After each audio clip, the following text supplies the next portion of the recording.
तो hello guys welcome to my YouTube channel the great Odisha communication. तो guys गोटे question होमें जो सुभद्रा योजना अप्लाई कलापर आमको रिसीप्ट मिलला तो आम रिसीप्ट रखिलु आउ जो आम हार्ड कॉपी आमको अंगनवाड़ी दीदी मिलता एमती हार्ड कॉपी जो मिलता।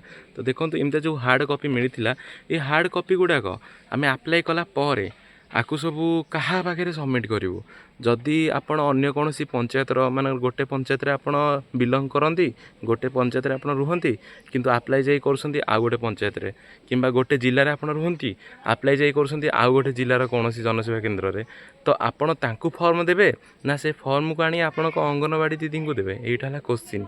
तो एबे लाटेस्ट न्यूज अनुसार आपण से फॉर्म को लेकिना तांको ही सबमिट करेंगे जोटी आप अप्लाई करेंगे से जेकोसी ब्लॉक हूँ जेकोसी जिलार हूँ आपड़ तांको ही सबमिट करेंगे।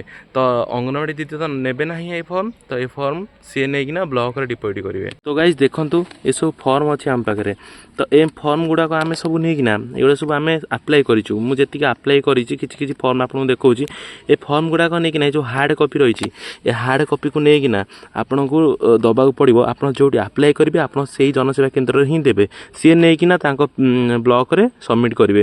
ये कौन व्यस्त हबार ना कारण आपण फॉर्म डिजिटाली फोटो पलैची हूँ गवर्नमेंट पाखक तो आपन को टेंशन नबार ना ये केवल ब्लॉक रे ही सबमिट हे ओके। तो से टेंशन नियंतुनी। तो जदि भिडियोटी भल लगी था तेज लाइक करेंगे कमेंट करेंगे और शेयर करेंगे। सुभद्रा योजना रिलेटेड जहाँ भी क्वेश्चन अच्छी कि अन्य जेकोसी योजना रिलेटेड जहाँ भी क्वेश्चन अच्छी आमको पचारि पारती कमेंट मध्यम आम तार आपको उत्तर देवु।